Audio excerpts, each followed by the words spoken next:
inside. And now we got Jamie. Jamie, he's joined us. He's the Jamie, not you. I'm talking about the guy. Don't you? When it's time to come to you, when it's time to come to you, we'll come to you. We run this show. We run this ship. Just like you were pointing. Just like the Titanic, we run this boat. Okay. Jamie's joined us. He's over there back there making sandwiches. Come on down and get some. Makes great food. He's a sandwich man over here. Good guy. So come on down, Roasted Cafe and Lounge, 2nd Street, downtown Macon. We got somebody coming in right now. Yes, clearing up. Clearing up. He put his umbrella down. All right. So now we've established Jamie's here. Yes. Hanny's here. Angie's here. Gary's here. Derrick's here. I'm here. How you doing, sir? Coming in with the umbrella. All right. Good morning. Bryant's joined us. Brian, this is your second time on our show. Right. Are you? First time it wasn't bad enough. I had to come back for some. I think you just want to keep grabbing into the grab bag and get something for free, cheap bastard. No, we'll let you do that again, just because I'm really ready to get rid of all that junk. Okay. So anyway, Brian, you just wanted to come on and vent about a few things. I was talking to you outside of this show a few days ago. And you just wanted to vent about a few things, and that's what this show is for too. You know, give your opinion, let it out. Don't be afraid to let it out. You know, people. That's the problem I've noticed. We seem to be slowly losing that freedom of speech mentality. It's almost like not to mention the sense of humor as well. Yeah, like we're too scared to say stuff nowadays because we might offend somebody or we might be politically incorrect, and we're not all about that. So anyway, Bryant, your first qualm.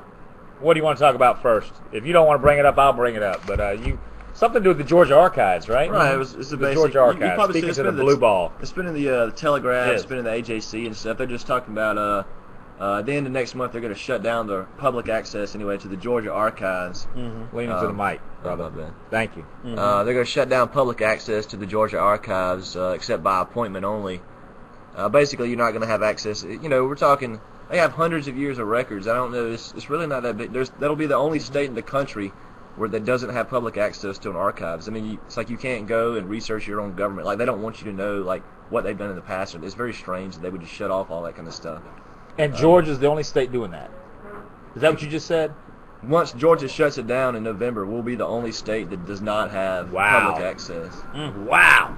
They've already cut it back. It used to be open, 6 days a week, I think it was. I know it was 5 days. I think it was 6 days. Now lately it's been 2 days a week, and now it's going to be 0 days a week. Who's implementing this? Like, is it the governor? Who's doing this? Well, ultimately it's the Secretary of State's call, but basically he's saying that they have to kind of pick and choose what they want to support, and he's saying, well, if we don't cut this, we're going to have to cut out some things that support small businesses or whatever, but... I mean, it's like, how can you shut down government records? Like, if they don't make that available. Like, well, you know, and it's Georgia. You know, and I'm gonna go ahead and guess, and I'm gonna predict what's gonna happen here. It's gonna continue, but I guarantee it's gonna continue with these states. It's gonna go into Mississippi, Alabama. You catching? No. Listen, you catching my drift while I'm saying this? Why? I've got a reason for this. Those states are gonna start doing that also, and I bet a lot of it has to do with what?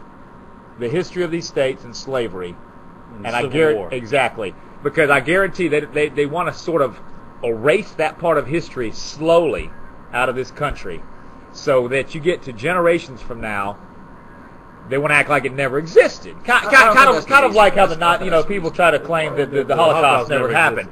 You know, I knew it was going to happen. I think that's what you don't think that's the reason why. I don't think that's the reason. What do you think it is? I just think they're just a bunch of idiots. They're just trying to be cheap, and it's like that's one thing you think. Oh, you think it's all monetary? I don't think it has anything to do with trying to erase history. You don't? I don't think so. I don't know. I mean, it's Georgia. It could be possible. I mean, it could be. Because think about the mentality of having the Southern pride and basically.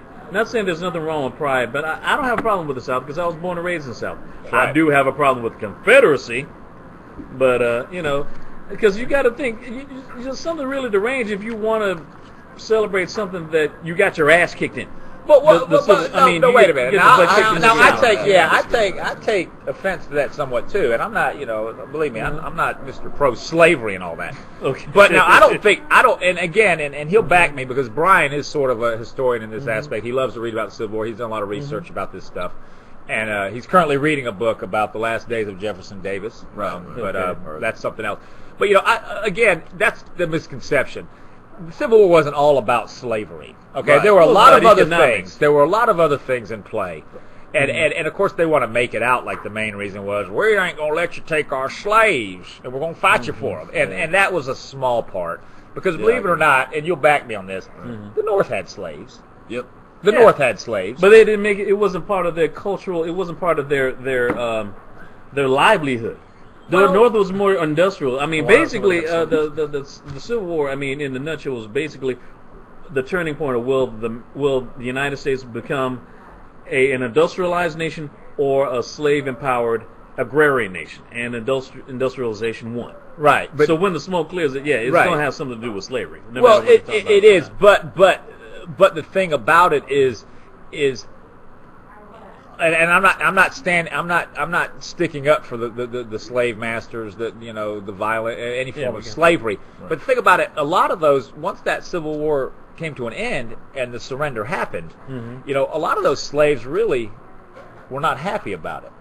Because a lot of them, if you read about it, and again, there's exceptions, but I'm going to rile it up here and stir it because I want our viewership to go up to like 400. So I'm going to say stuff that you don't like, and then you can reply to me, hopefully. But the thing about it, me. Women come after Derrick for his comments earlier, and everybody who thinks I'm a racist come after me. But and Brian, no. But and people that don't like people that wear ties with T-shirts come after Gary. But anyway, so. But anyway, my whole thing is, a lot of those slaves, they were well-to-do. They did like being with those families. Yeah. They were taken care of. They were housed pretty well. And at that point, they had nothing else. They didn't know what to go on after that. A lot of them stayed. That is true. That's somewhat true. To an extent, that's somewhat true. A lot of them wanted to stay with the family. Can you say Stockholm Syndrome? Yeah. Well, that's pretty much was the version of that. They didn't have anywhere else to go. Like a lot of them, they didn't have it was like Savannah Syndrome. It was Stockholm. Yeah, Savannah. Go ahead. Go ahead, Brian. I'm just saying a lot of them had nowhere else to go. I know, but there's nowhere to go. I don't really believe that all of them were treated so badly.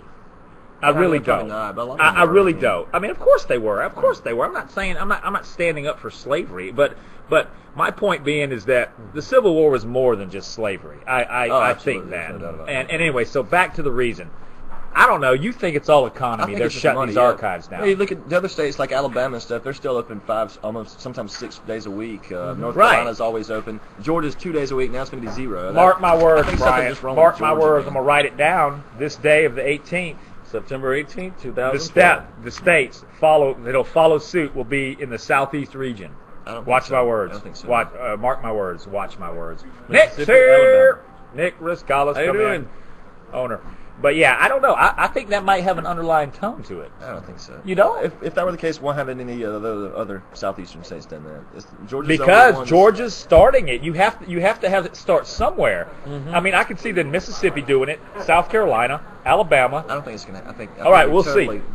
So none of the other states have even you think Georgia's economy is so horrible compared to every other state that they're doing it for the economic reason? It's not necessarily that. It's that they just don't want to fund it. They have other things they'd rather fund. Yeah. We got to pay more crap for. I don't know. Whatever. I don't know. Well, I mean, for example, what reconstruction of roads or what? I mean, yeah, they're spending how many millions? On Speak it that up. Speaking to the blue ball. So that new T-Splosh thing, they got all the extra millions from that, but they're saying that they have to shut down the Georgia archives because of a budget shortfall of $700,000, which is not really that much compared to. And that's why I think there's ulterior motives. I mean, imagine the uproar if they just came out and said, "We're shutting this down because we're trying to erase our horrible history." That's not the reason. Why not?